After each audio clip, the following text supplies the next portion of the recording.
Don't you worry. Are you still craving more science? Yeah. Are you craving more enlightenment? Yeah. Are you get tired of listening to me? Yeah. Well, tough. You're going to have to listen to me anyways. All right. So, in the middle and high school, we did a very data-intensive look at the solar system. In the elementary school, you also looked at the solar system and organization of the solar system. All right, and the conclusion you come to is that you can, on the basis of data, come up with an organization and a classification of the solar system. All right, I'm here to tell you, give you the full story from my scientific perspective. But I will note, as I said in the last session, if you disagree with me, good. I love it when people disagree with me, as long as you can justify your disagreement with data and evidence, and not just, oh, somebody said this. Okay? So I will give you my opinion and my perspective on it, and you can you can agree or disagree as you like. All right. So the title of this talk, and I realize I've now been giving this for 10 years now, so this is 3 years before we kicked Pluto out of the solar system officially. We've been talking about it's not your parents' solar system. It's a new understanding of the solar system, okay? And I actually have to turn this on before it works. There you go. And we're going to begin way back with your ancient ancestors' solar system. Okay? Your ancient ancestors who didn't have these telescopes and computers and everything, and only looked at the sky. And what would you notice when you look at the sky? Well, the first thing you would notice is that there's this sun in the sky, and it traverses across the sky in the course of a day, right? It goes from east to west, mostly east to mostly west, right, as we discussed in the misconceptions idea. You'll also notice that there's this big thing called the moon, which is roughly the same size as the sun, and it goes through these various phases and moves across the sky. It moves across the sky in a day, but it goes through these phases in about a month. Okay, actually 29.3 days. It goes through its various phases. You would also notice that you have stars, and these stars rotate around the sky, and they do so in about a day. Actually, they rotate around the sky in 23 hours and 56 minutes, just slightly short of a day. All right, that's the difference between a sidereal day and a solar day. All right, and that causes the stars to change positions over the course of a year. And we know that the sun is in various different constellations as it goes through the course of a year. That's why you can see Orion in the winter, and you see Scorpius in September. Okay, you can see different stars in the sky, night sky at different times, because the stars are moving slightly differently. All right? You also may notice that the sun gets higher and lower over the course of the year. This is a beautiful picture taken at the same time each day for various days throughout the year, seeing the height of the sun. All right, this is called the analemma, that the sun traces out. All right, with the summer solstice and the winter, the summer and winter solstices and an equinox identified here. And you also might notice these funny things that move around in the sky in not so quite so regular patterns. These ones, which are called Venus and Mercury, which we call planets. And they have a little bit of a wandering motion to them. And you'll notice that everything seems to be rotating around the sky. And your first approximation of organizing all this would be to make a nice circular diagram with us here at the center. Earth in the center, and going by the timing that it takes things to go around. Okay, the moon is closest because it goes around in 30 days. And then we've got Mercury, which has an 88-day. And then Venus, which is 267 days. And then the sun and Mars and Jupiter and Saturn. And those are all the things you can see with the naked eye. Okay? And that's how you might organize the solar system. And this is generally accredited to Claudius Ptolemy, because in the year 150 CE, he wrote a book that has come to known as Almagest. Okay? It's not actually called the Almagest. It is a mathematical systematic treatise that he wrote, in which he extolled the Earth-centered solar system. Since we talked about misconceptions this morning, let me raise one big misconception. Ptolemy invented the Earth-centered solar system. Sorry, thanks for playing. Ptolemy did not invent it. Ptolemy organized and systematized the Earth-centered solar system based on ideas that had been developed over about 600 years, all the way back to Pythagoras. Okay? From 500 BCE onward, there were a whole range of ideas that got organized and put into Ptolemy's book. All right? He didn't add very much. But what he did really add was a nice way to calculate positions in the sky based upon all these ideas, and that's one of the reasons why his book became so famous and stuck for being the main treatise for over 1,500 years. Okay, because he could give you a nice way to calculate. Put in these numbers, get out these numbers, and you know where to look. And you can tell where the planets will be in the sky. All right? Now, speaking of those planets, I mentioned that they were sort of wanderers. Matter of fact, planet is a Greek word for wanderer, okay? Because they don't quite follow these nice normal motions of everything else. They actually do some funky things. So this is the path of Mars against the background stars. It moves this way, but sometimes it moves back, and then sometimes moves back forward. We call this retrograde motion. All right, in order to explain this, we couldn't use just circles. We had to use circles on top of circles. Oops, let me clear this.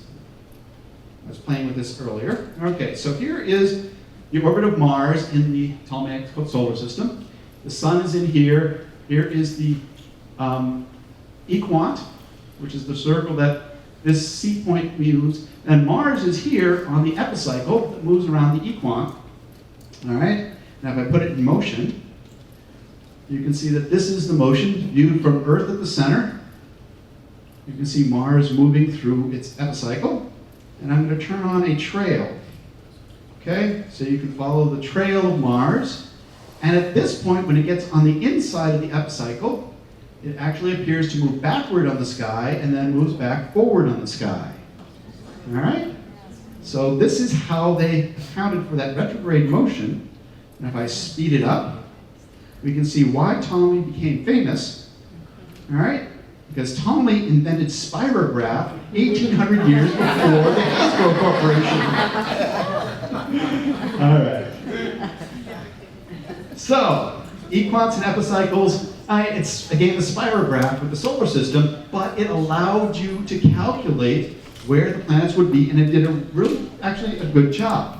Okay? So, now we transition to where we start your parents' solar system. Okay? Oops, sorry about that.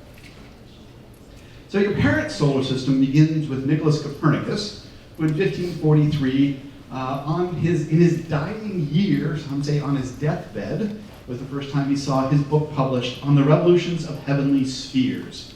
He actually wrote it over about a 30-year period and was a little shy about publishing it because he wasn't totally sure it would get accepted on that. And he did this. He took the Earth and Moon and the Sun and swapped positions. That's it. Okay? Very simple. Swapping positions with, of course, the philosophical argument of the much larger Sun should be stationary and so forth. All right? So, misconception. Copernicus's sun-centered solar system was quickly accepted because it was much simpler and more accurate. Thank you for playing. No, Copernicus' sun-centered solar system was just as complex as Ptolemy's Earth-centered one. It still uses those epicycles, okay? Copernicus didn't get rid of the epicycles. He kept them because they were really good at predicting things. All right, they were changed in size and everything. They were still there. And actually, it provided no more accuracy in its predictions. They kept the Copernican solar system, okay? So you will find it everywhere that the myth that Copernicus came up with this and everyone said, huzzah, huzzah, it's a wonderful new sun-centered solar system. It was not accepted in 1543, okay? It took a long time for the sun-centered solar system to be accepted, all right? Next player in the story is Galileo, and in 1609 he first used a telescope for astronomy, and in 1632 he was tried by the Inquisition. Those are the two major things people remember about him. One of the misconceptions about him is that Galileo invented the telescope and was the first to use it for astronomy. Both of those postulations are wrong. He did not invent the telescope. He was one of several folks who took the spyglass that was invented probably in Holland. They have a patent application for it in Holland from 1608. Improved it so that it could be used for astronomy, and he was one of the few people who did use it for astronomy. His main claim to fame, what makes him so famous, is that he published. Okay? I talked about publish or perish in the last session. He published. Sidereus Nuncius came out in 1610 and described the moons of Jupiter, which are called the Medicean stars. It described the mountains on the moon, described several other things. Getting out and actually publishing your scientific observations was his great feat. Okay, it always goes through his Dialogos, which is what the Inquisition tried him for. Okay, and that brings up yet another misconception about Galileo. And the misconception is that Galileo proved that Copernicus's sun-centered solar system was correct, and that's why he was subject to house arrest and tried by the Inquisition. Wrong. He was not. He was tried for this, but he did not prove it. He tried to prove the solar system, but his arguments were wrong. He used the tides as an argument for the sun-centered solar system, and you look at it now and you go, no, that just doesn't work out. Why would you convict him of proving something yet he did not prove? The actual route to the sun-centered solar system does not come through Galileo, although he was a strong advocate of the Copernican system. Actually, if you look back to his Dialogos, he's talking about the system of the world both due to Ptolemy and Copernicus. All right, and it is through Ptolemy, it is through Tycho Brahe and Johannes Kepler that we actually get to the sun-centered solar system. Now, Tycho Brahe was the greatest pre-telescopic observer. All right, this is a picture of him using his giant mural quadrant, where he would line up the objects, and as they passed through the north-south line, he would measure their angle above the horizon. So yes, the greatest instrument before the telescope was a giant protractor. Okay. And then his assistant was hired to work with him, Johannes Kepler, was a theorist. And when Tycho Brahe died in 1601, Kepler inherited his data, and then Kepler produced on the motions of Mars, which he calls his war with Mars, and based upon incredibly accurate observations of Tycho Brahe, he was able to deduce that you couldn't fit Mars's orbit with a circle, okay, or epicycles on top of it. Instead, it would work better if you used ellipses. And it was Kepler's idea of ellipses that really settled it, okay? So, let's take that equant motion and compare it to Kepler's motions, and I love this because, let's see, we've got the eccentricity dialed up nice and high. All right, now watch the difference between these. All right, notice that the difference between the green and the blue line is very, very small.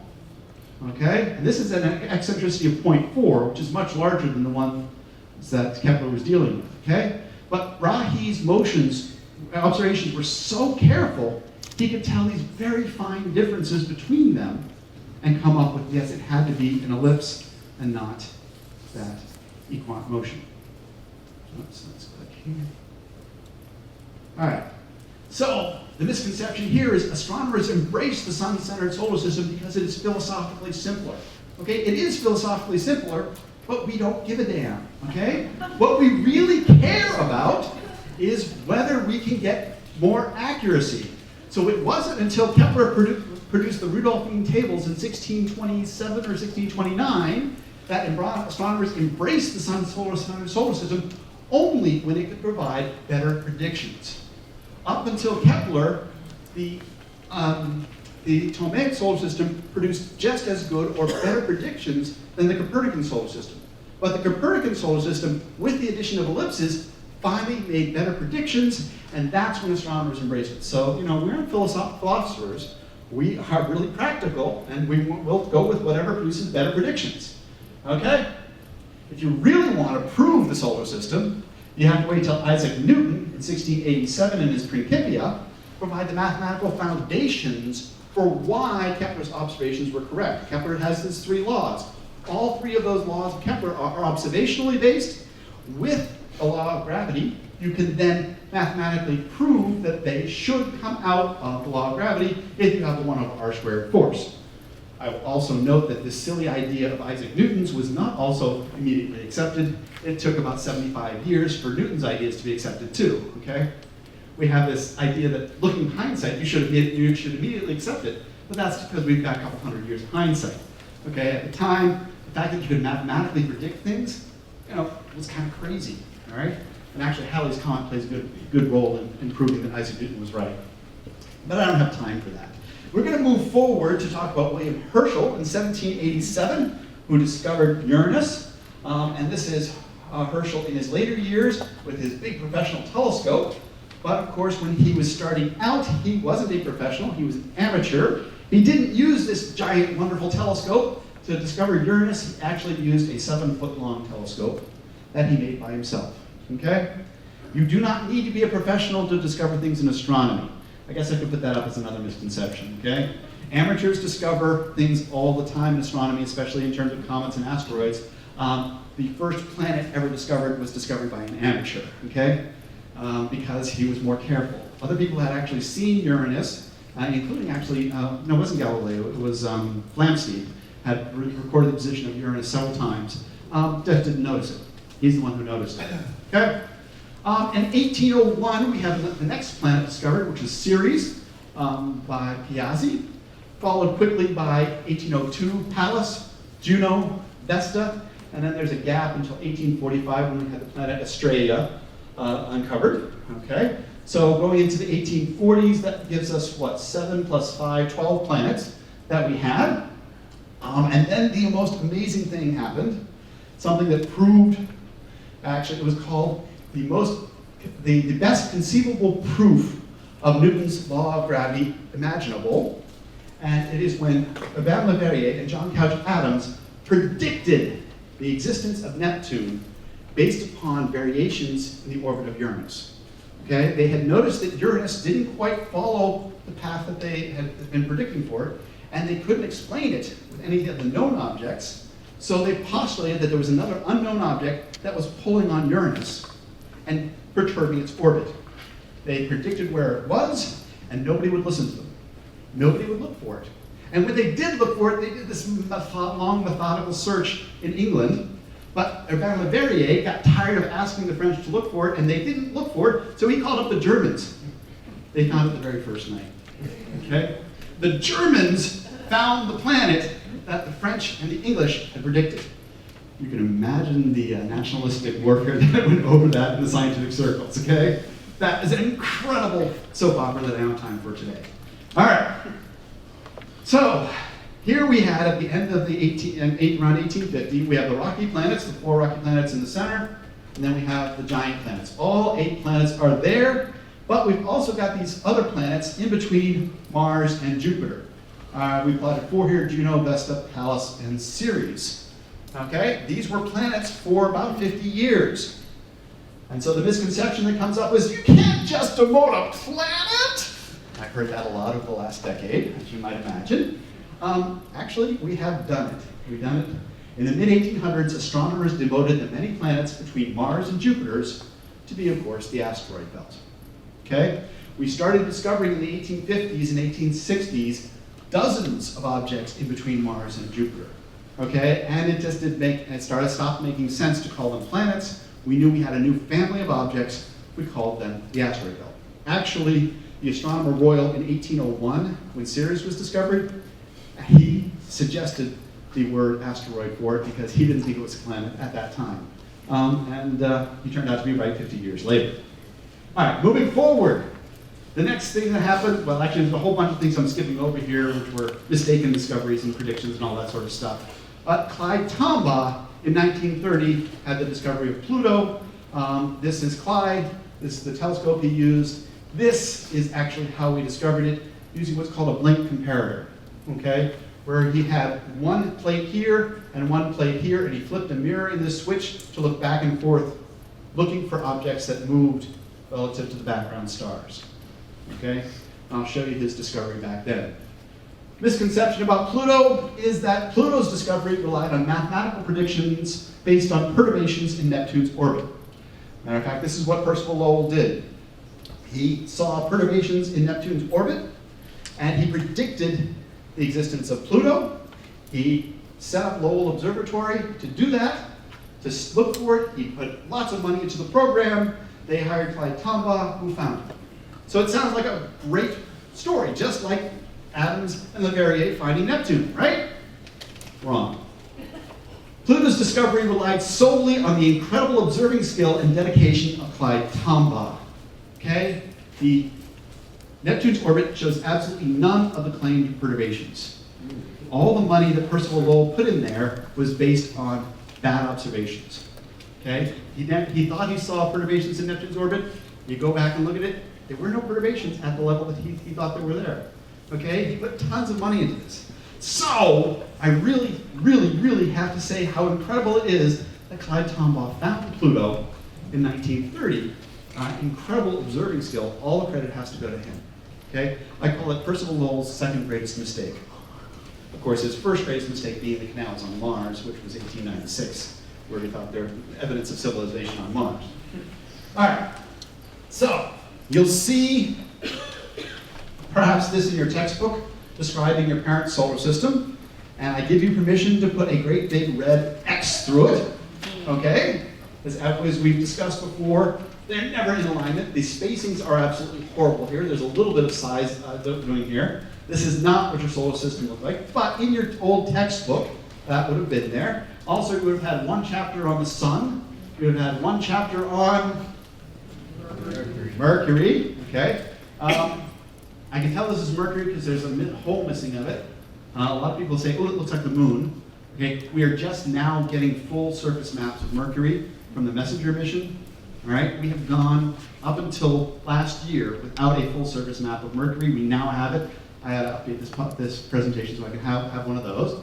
Okay, we got Venus. Venus actually looks less like this. It's more creamy white and fully cloud covered. You can't get a good visible light image of Venus, I'm sorry. Most of the images of Venus in your textbooks will all be radar maps of Venus, which look nothing like what it looks like to the human eye.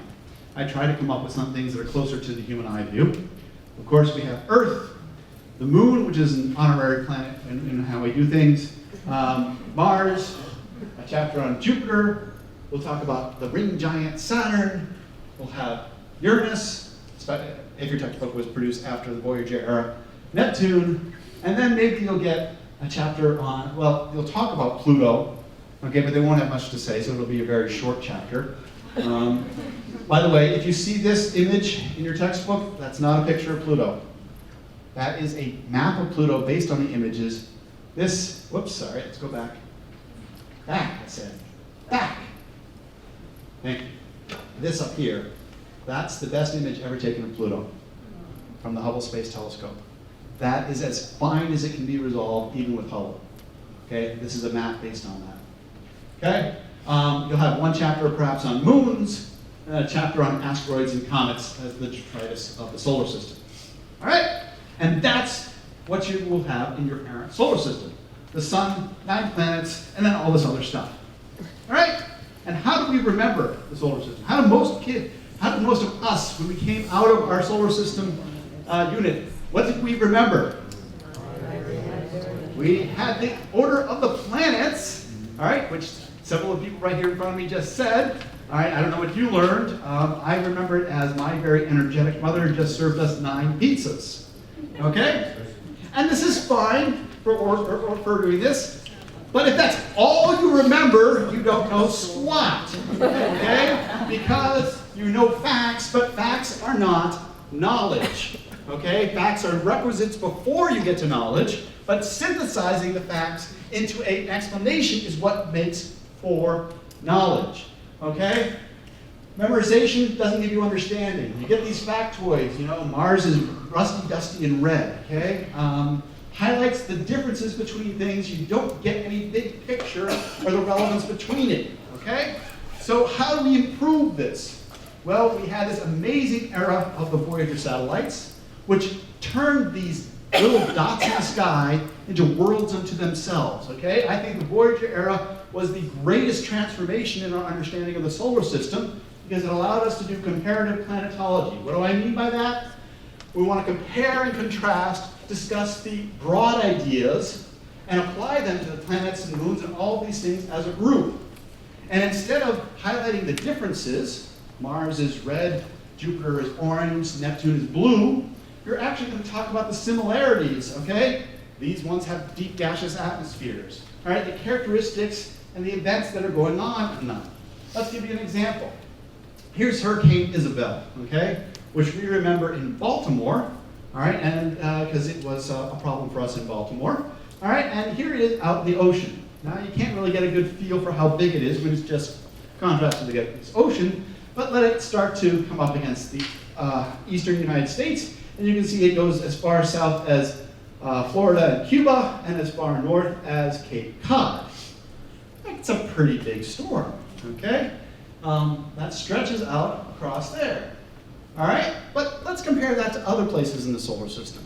All right, here's another storm in the solar system. It's called Jupiter's Great Red Spot. All right, this is it right here. By the way, this is one of my favorite images in all of astronomy, because you look at all the vortices going on in here, amazing artistic creations due to, well, you know, vorticities and all that fun stuff. All right, this is also a storm, this is also a storm, this is a storm, this is a storm, this is a storm. Okay, let's put it into context. This is the Great Red Spot, and in comparison, you want to see Isabel? No, I don't want to show you Isabel, I want to show you Earth, okay? This is the size of our entire planet, okay? Yeah, they go big on Jupiter, okay? We got storms the size of your entire planet there, okay? All right, so maybe we're not so impressed with our own storms, okay? We can do other things. We can take a look at the state of Arizona. What's the most famous thing in the state of Arizona? The Grand Canyon. It's so big that you can see it from space. Can you guys pick it out up here? That's the Grand Canyon. You can see it from space. Let's zoom in a little bit. All right? And here you can see the Grand Canyon. I had a blast. My wife and I, just after we got married, sort of as a honeymoon after the honeymoon, we took a river rafting trip all down the Grand Canyon. It was fantastic. We did paddling through there. Unbelievable. Okay? But, you know, they got canyons on other planets too. Okay? Here's a canyon on Mars. It's called Valles Marineris, or Mariner Valley. All right? And it's kind of nice, but for context, you can see it from space. Matter of fact, you can see it from space when you're looking at the entire planet. Here's Valles Marineris down here, okay? All right? That's how big it is. You want to know how big it is in comparison to Arizona? Try in comparison to the whole United States. Valles Marineris would stretch from the west coast to the east coast. Okay, it's like 10 to 100 times deeper than the Grand Canyon, and 10 to 100 times wider, longer. All right, they do them big on Mars too. All right, well, let's go further. Let's take a look at volcanoes. This is Mount St. Helens. Remember Mount St. Helens in 1980? Okay, it blew its top, literally, before, after. Before, see all this cone up here? Goodbye, after. All right, kind of cool. Literally blew its top. So we got some interesting volcanoes here on Earth. Let's go to other places. Here's a volcano. It looks very much like that Mount St. Helens. This is from the radar map of Venus. They got cool volcanoes on Venus. All right, Venus is a very, very hot surface planet. It's got volcanoes. It's not the coolest volcano in the solar system. That belongs on Mars. Have you guys heard of Olympus Mons? Mount Olympus, okay? This is the biggest volcano in the solar system. Matter of fact, you remember the state of Arizona? It's about the same size as the entire state of Arizona. Yeah, they got canyons as long as our entire country. They got volcanoes as large as an entire state. All right? And how high is it? Well, here's a comparison against Mount Everest. Mount Everest is here. This is Olympus Mons. Okay, yeah, they do really big in terms of volcanoes on Mars. But this is not the coolest volcanic place in the solar system. If you really want incredible volcanism, you don't go to a planet, you go to the moon, Io, okay? This is Io, and it's got a lot of acne. All right, and that acne actually is changing and bursting and erupting. We're going to look at this one right here. Okay, we're going to go in close. And in April 2007, we saw this. And September 2007, we saw that. Change on the moon. What is that? That's a volcanic eruption. All right, it's an eruption of sulfur dioxide from the interior of Io. Io is on a slightly elliptical orbit. It's getting gravitationally flexed by Jupiter, and it's causing incredible volcanism. But that's not the coolest. We take a look at Io from space, we look at its nice limb, we notice it has a pimple. We zoom in on that pimple, that's a volcanic eruption off of Io. Io is small enough, its surface gravity is low enough that the volcanic eruptions can spread out to a noticeable distance from it. Okay? On Earth, our volcanic eruptions just stay within our atmosphere, which is that tiny 1/64th of our radius. Okay? This goes out to an appreciable fraction of the radius. And the coolest volcano in the entire solar system was captured by the New Horizons mission on its way out to see Pluto. All right? It's called Tavashtar. This is an animated GIF of Tavashtar. Is that cool or what? Okay, you're watching a volcano erupt on a moon of another solar system. On a moon elsewhere in our solar system. That's kind of cool, all right?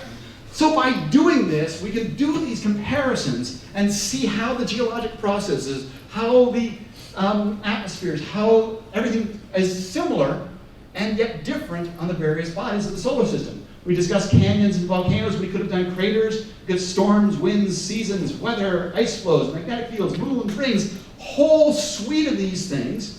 And we start to gain a better understanding of the solar system. This comparative planetology has the great message that what happens here on Earth happens elsewhere in the solar system, and therefore the solar system is understandable. It's not this strange, unimaginable place. It's an extrapolation of what we know here on Earth out to the rest of the solar system.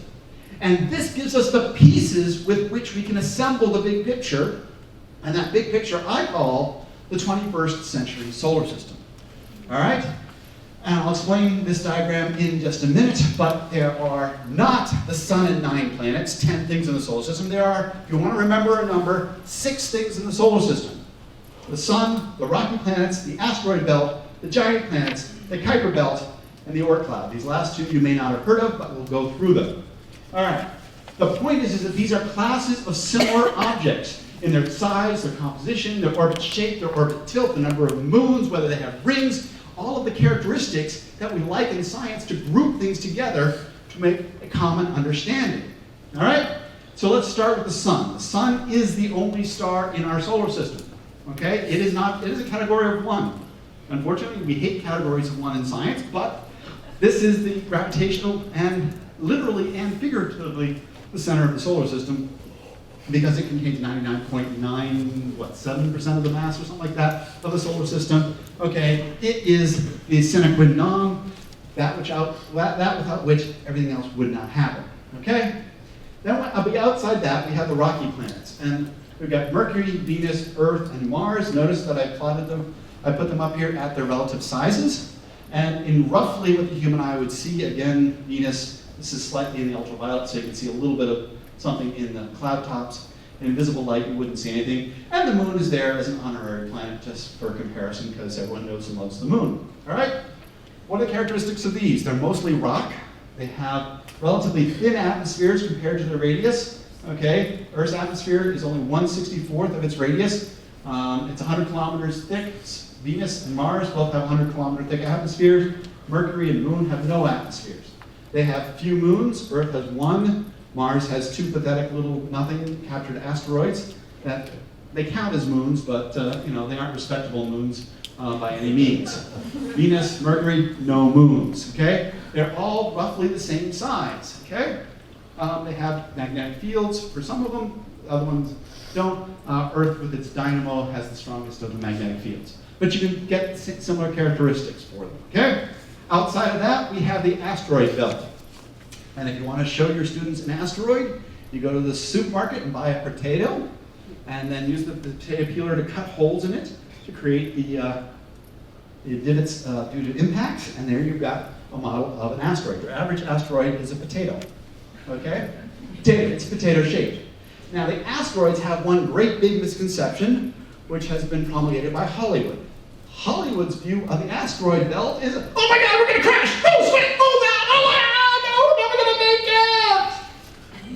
it! And it makes for fun stuff in a movie. It is unfortunately totally wrong. So here we've got the scientific view of the asteroid belt, and there's a heck of a lot of them, okay?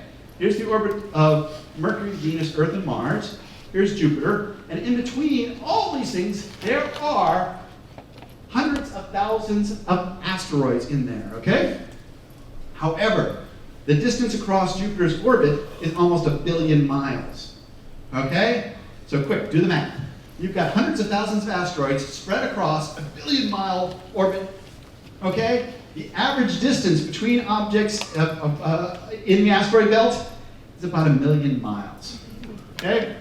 So even if you were moving at, say, I don't know, a tenth the speed of light, okay, that's, 19,000 kilometers a second, miles a second, right? It would still take you 60 seconds between asteroid encounters. So you'd be, oh no, turn! And you'd have to wait for an entire minute. Oh no, turn!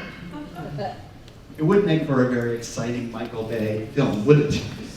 Michael Bay would be terribly bored by it because he wants to do something 3 times a second. All right, so no, you could fly across the asteroid belt. Most of the times if you fly across the asteroid belt, you would never even know you're in the asteroid belt. You have to work really hard. Our spacecraft have to work really hard to actually find an asteroid to do an encounter by an asteroid, okay? So, the asteroids, what are their characteristics? Well, they're all pretty small. They're mostly ice. They're mostly rock. They do have some ice. Some of them have some ice. They tend to have more elongated orbits. They tend to have more tilted orbits, and they're a wide range of sizes and orbits. And they're mostly between Mars and Jupiter. You can see there are some that come inside. You get the Trojan asteroids, which are based around Jupiter's gravitationally stable points. And you have some that fly out here, which are the centaurs that are amongst the outer planets. Okay. Next group is the giant planets and Earth. For comparison, all right, Jupiter, Saturn, Uranus, and Neptune. Again, roughly human eye colors for them, comparative sizes, so you can make a comparison. And again, you can see Earth is about the size of a great red spot. All right. Characteristics of these: they all have deep atmospheres. You can call them thick, deep atmospheres. In that the atmosphere of Jupiter goes down about 1/3 of the way into the planet. Okay. Atmosphere of Saturn goes a little bit further than that. Uranus and Neptune, deep, thick atmospheres in terms of the depth of their atmospheres. They all have rings, even though Saturn is the only one with the bright rings, as we learned this morning. All of the other ones do have rings. They're small and thin and dark, and some of them very gossamer. Jupiter's rings are actually micron-sized particles for the most part. They all have lots of moons, okay? If you learned in the previous session that 2, 4, 7, and 12 or something like that had lots of moons. Well, these are those, okay? Like 60 moons for these guys and 10 to 20 moons for these guys. They all have magnetic fields, relatively strong magnetic fields. Jupiter is especially strong, all right? Turbulent atmospheres, and so on and so forth. We have characteristics of the same. Now, we get to the two pieces of the solar system you might not have heard of. We'll talk about the Kuiper Belt. All right, this is a plot of Jupiter, Saturn, Uranus, and Neptune. Those orbits there. You can see the Trojan asteroids and the centaurs that I mentioned earlier. Outside of the Kuiper Belt, we've got thousands of, over 1,000 new objects, of which only one was known in 1990. Okay? All of the objects in red and white out here have been discovered since 1990. This is the new region of the solar system that has been discovered in your lifetime. Kind of cool. You thought we knew everything about the solar system? Wrong. Kuiper Belt. What are these objects? Well, this is an artist's view of the object Quaoar. And no, I'm not making that up. My friend, who I went to graduate school, Mike Brown, named this object Quaoar after the Native American goddess of the Inuit tribe of Southern California. something like that. I can't always remember the derivation. And he's got a sense of humor, okay? Mike is a fun guy, that's it.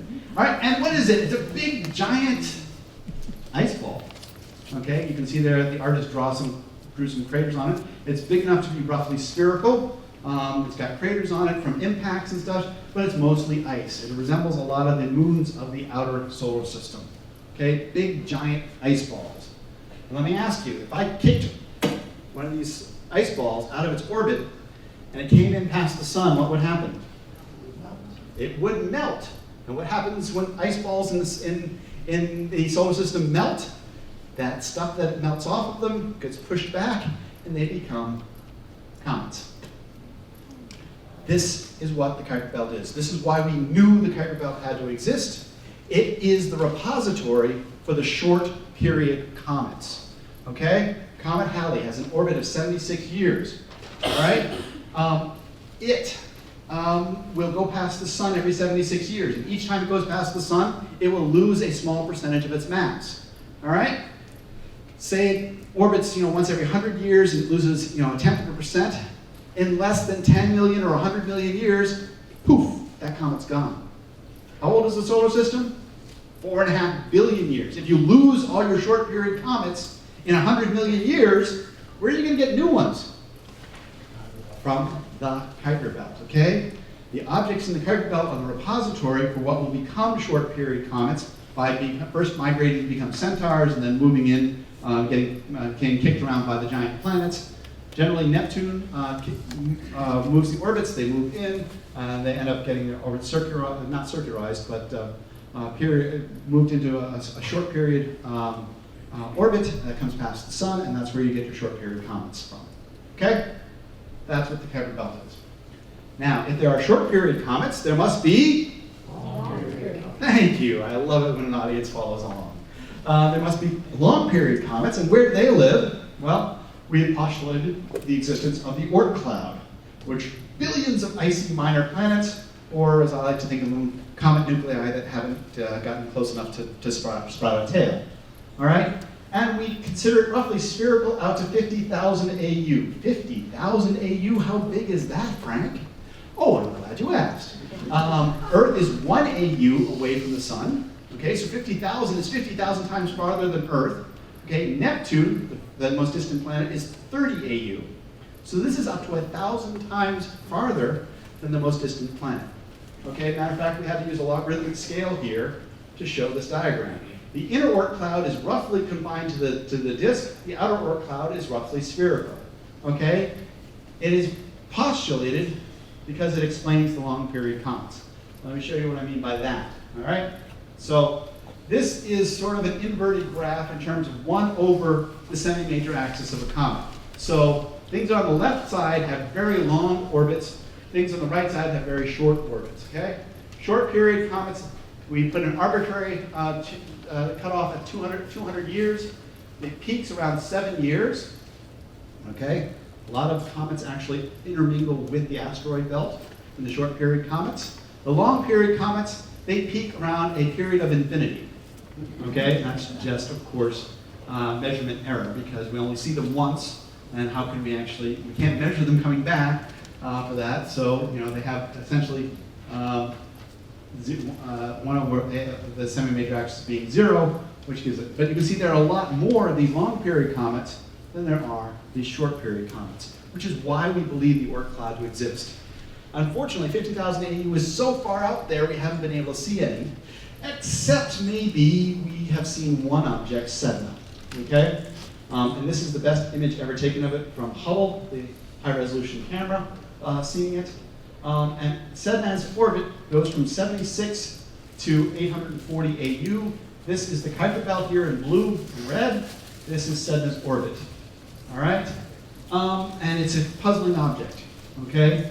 It's got a very red color that we can't quite explain. Is it the outer Kuiper Belt? Is it an inner Oort cloud? Or would you just want to call it a planet at 70 AU?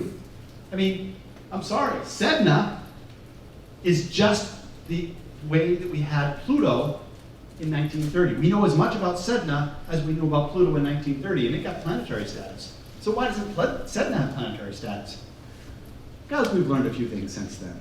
All right, so this is the families of the solar system. We get the classification, we get the structure, and we get clues to the solar system formation and evolution. And that comes up in this diagram. First of all, that we presume we form from a spinning disk, and within that spinning disk we start to accrete planets, and we form planets, and those planets accrete, and stuff gets blown out of the solar system, so we get planets around them. All right, that gives us our nice circular diagram, but also if you've got a hot sun in the center, you can't form ices next to a hot sun. So your ices in the Kuiper Belt and the Oort cloud are as far away as possible. Whereas rock can take the heat. We have rock in the rocky planets in the asteroid belt in here. We call this a volatility gradient, okay? The stuff that can stand the heat stays in the kitchen, though that gets out of the kitchen, okay? Doesn't form in the kitchen. Ice towards the outside, less volatile material toward the inside, all right? And that helps you understand the structure and formation of the solar system. So these families of the solar system are not just, cute little things to memorize. They actually help you understand the structure. And this is how I believe the solar system should be taught, okay, in understanding families, because it gives you insight into the structure and the evolution of the solar system. But what are we going to do about a mnemonic? I mean, come on. All right, we've got all these things: Sun, Mercury, Venus, Earth, Mars, asteroid belt, Jupiter, Saturn, Uranus, Neptune, Kuiper belt, Oort. Who's going to remember all those? Well, taking you as a challenge, I put my tongue firmly in cheek and came up with, some may view elaborate mnemonics as boring, just some useless, nonsensical knowledge, but others cheer. Now, I know that was tongue in cheek and that was done just to sort of put things, but you could make a commentary on the situation and say that science may view established models as basic justified standards until new knowledge bears out changes. And I know you want your very energetic mother back, don't you? Okay, so for the third one we have, sometimes my very energetic mother also boils jumbo shrimp, whoops, sorry, using 9 kettles bubbling over coals, and that's your new solar system, okay? All right. But there's still an inevitable question that comes up, and everybody, especially the third graders with the tears in their eyes, they go, why is Pluto no longer a planet? It's my favorite. All right, so let's talk about it. Okay, I was at the Hayden Planetarium. Neil Tyson, Steve Soder, and I kicked Pluto out of the solar system in 2000 because we put it in the Kuiper Belt in our exhibits. Why? Because our exhibits were going to stand for 20 years, and we knew that eventually astronomers would get around to declassifying Pluto as a planet, and we didn't want to be behind the curve and have to update our exhibits. We're cheap, right? All right, so we got a lot of guff for it, but in 2006 we were unvilified, although we're still vilified a little bit. Okay, so this is planet Pluto, and it was discovered in 1930. On January 23rd, it was here, and on January 29th, it was here. Obvious, right? It's a planet. This shows you just how damn good Clyde Tombaugh was, okay? And being able to find the needle in the haystack of this. And he did this every night for 3 years, looking for Pluto and other objects. All right? So it's tiny on plate. That doesn't mean it's tiny, okay? Because, Pluto is supposed to be this big planet. It was predicted by Percival Lowell to be 7 to 10 times the mass of Earth. Okay, and if Earth's a planet, well, if it's 7 to 10 times the mass of Earth, it should be. But as I've shown you, even with the Hubble Space Telescope, our best pictures are pretty darn ratty. We don't have much. We will get new ones in 2015. All right? But then we had the hunchback of the outer solar system. Here's Pluto. Here's Pluto as a hunchback. We astronomers say, that means it has a moon. Right? Obvious. Well, the hunchback it has to be something. If the hunchback goes away, that shows you there must be a moon orbiting around it. We weren't able to see it clearly until Hubble went up, and we got some beautiful pictures of Pluto and its moon, Charon, discovered in 1978 by James Christie at the U.S. Naval Observatory. With Pluto's orbiting around it, with Charon orbiting around it, you're able to get a good mass for it. Lowell's planet was like 7 times Earth. In the 1940s, we quickly realized that it was at most one time Earth mass. By 1980, we had it down to, well, maybe it's a 10th Earth mass. With Charon, we were able to recognize it was 0.002 times Earth. So an astronomer came up with this plot. Here Here are the masses of Pluto, and he had a firm prediction by 1990, Pluto would eventually disappear. It did not disappear because in 85 we were able to get it, but that's kind of cute in terms of the shrinking of the planet. All right, in comparative sizes, here are the giant planets, here are the rocky planets and the moon, and here's Pluto and Charon down there. So it doesn't fit in, it's not a giant planet, it's not a rocky planet, all right? Matter of fact, Pluto is smaller than 7 moons of the solar system. Okay, Ganymede, Titan, Callisto, Io, our moon, Europa, and Triton are all larger than Pluto. So where does it fit in? It became, in the 1980s, the black sheep of the solar system. The ugly duckling that nobody wanted to play with, okay? Out at the edge of the solar system, frozen wasteland. Hey, Pluto, we don't want to play with you. If you look at it in terms of masses, you can see the giant planets, you can see the rocky planets, you can see these moons, you can see Pluto, and all this other stuff leading up to it, okay? What the heck is all this other stuff? Well, some of them are moons, those in blue, but others are in the Kuiper Belt. In 1992, Dave Jewett and Jane Liu found an object they called QB1, okay? And here is the background stars, and here is the motion of that object. Now we're doing the blink comparator that Clyde Tombaugh did, but we got computers to help us. We don't have to stare at them, we get the computers to stare at them, blink through them, find things that are moving, that alert us, and then we have to visually look at things. Well, you get about 1 in 100 good things out of that, but you don't only have to look at you only have to look at 100 plates instead of looking at 10,000 plates or whatever Clyde Tombaugh did. This was at a distance of 42 AU. The average distance of Pluto is 40 AU, all right? This was hailed as the first object discovered in the Kuiper Belt. You might call it the third one, because Pluto and Charon were already known and they're already out there. All right? Once we know they're out there, we know how to discover them, we go and find more. Here's one from Hubble's observation. Here it was at 7 in the morning. Here it is at 7 in the evening, okay? We now know of over 1,000 objects out in this region of the solar system, okay? You've got more stuff there, all right? And you still have to question, isn't Pluto special in some way? All right? No, it's not. Let me show you why I believe that. Here's Pluto in Charon's orbit versus a Kuiper Belt object called 2004 DW. One is in red, one is in blue. Can anybody besides the astronomers in the room tell me which is which? You can't, because the orbits are very similar. The only way I as an astronomer know is that I know that Pluto has just crossed the orbit of Neptune, so it must be this one. This one is too far out for Pluto to be Pluto. Otherwise, the orbits are extremely similar. They're slightly elliptical, they're slightly tilted, okay? Pluto's orbit is definitely within the Kuiper Belt. Here's that orbit overlaid on top of the Kuiper Belt. You can't tell me that that orbit isn't within that region of the solar system, okay? But it has a moon, okay? I mean, come on. Kuiper Belt objects don't have moons, only planets have moons.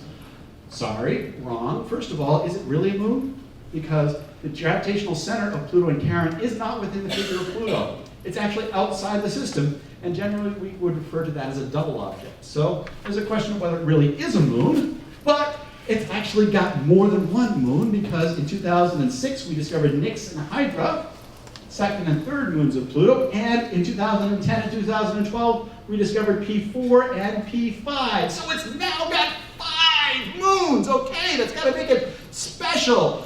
No, it doesn't. Presence of a moon does not a planet make. Here is 1998 WW31. It has a moon. Matter of fact, of the 4 largest Kuiper Belt objects, Pluto, Makemake, Haumea, and Eris, 3 of them have moons. Only Makemake doesn't have moons. We have asteroids that have moons, okay? I'm sorry, presence of a moon does not bestow planethood on it, okay? Its size, Pluto and Eris are approximately the exact same size. At first, Eris was thought to be 10% bigger. We've now found that Pluto and Eris are pretty much the exact same size. It's not the king of the Kuiper Belt, or the queen, whichever gender you want to give Pluto, all right? And it has several other objects that are of the same size, okay? It's not like these two are much bigger than all the rest. We got a nice distribution of sizes. So its orbit is similar, its size is similar, Companions are common. Its composition is similar. If it walks like a duck, if it quacks like a duck, what are you going to call it? It's a duck. All right, we've got ducks out at the edge of the solar system. We call them Kuiper Belt objects, and Pluto has finally found its family. Okay?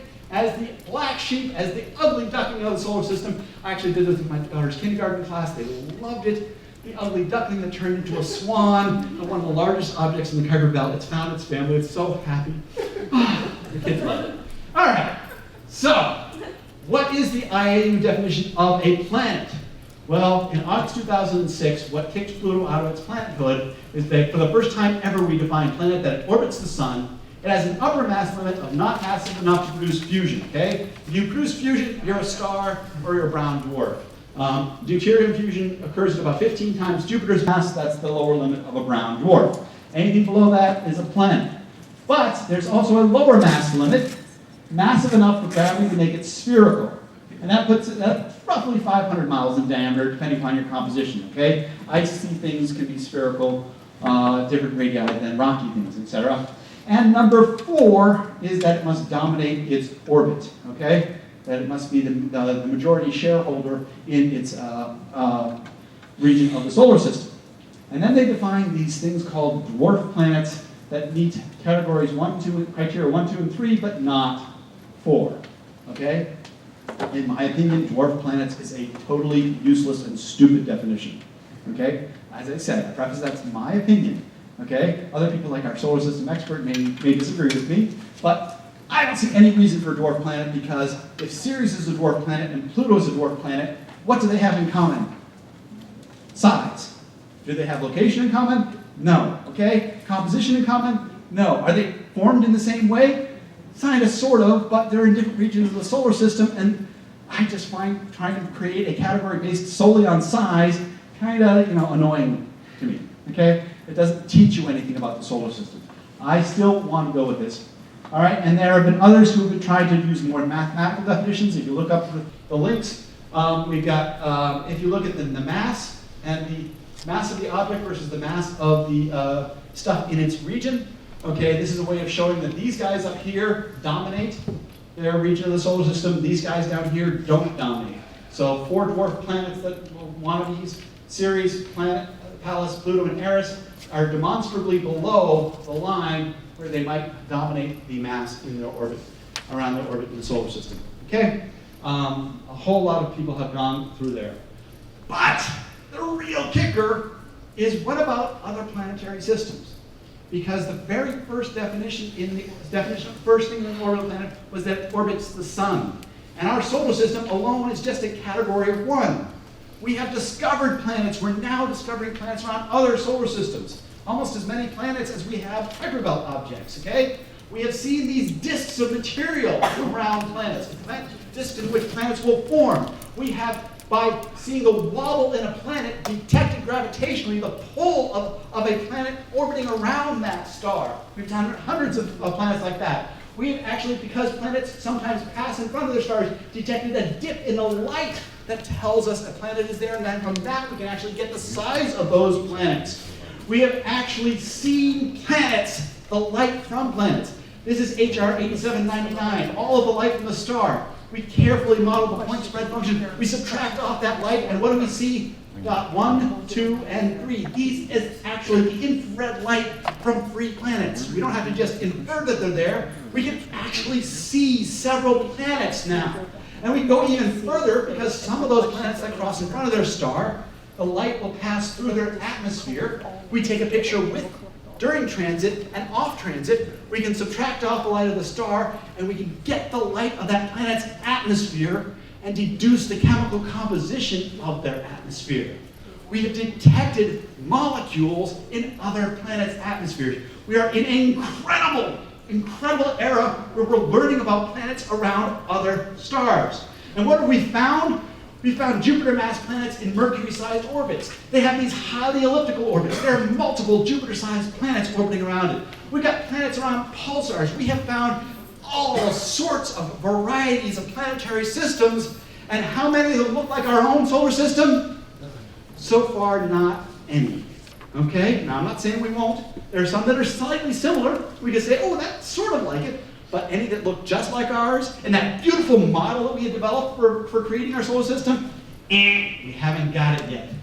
We have said that planet systems form in a predictable fashion from a spinning circular disk, but that's not necessarily true, okay? It is a lot more randomness in the material. We know that planets migrate. They can get on these giant elliptical orbits, okay? So this beautiful model that we have here applies to our solar system. It gives us a great view of our solar system, but there is so much, there's supposed to be so much more to discover. Is our solar system the oddball? We need to generalize our formation and evolution scenarios, and there's great implications for life in the universe. Because if you've got a Jupiter-sized planet on a huge elliptical orbit, how are you going to get a nice stable orbit for an Earth to form and have life develop, which takes billions of years, all right, and requires a relatively stable orbit, okay? So we are in a new era of solar system study, not only in our own solar system, but for solar systems across the universe. It is definitely not your parents' solar system. Thank you.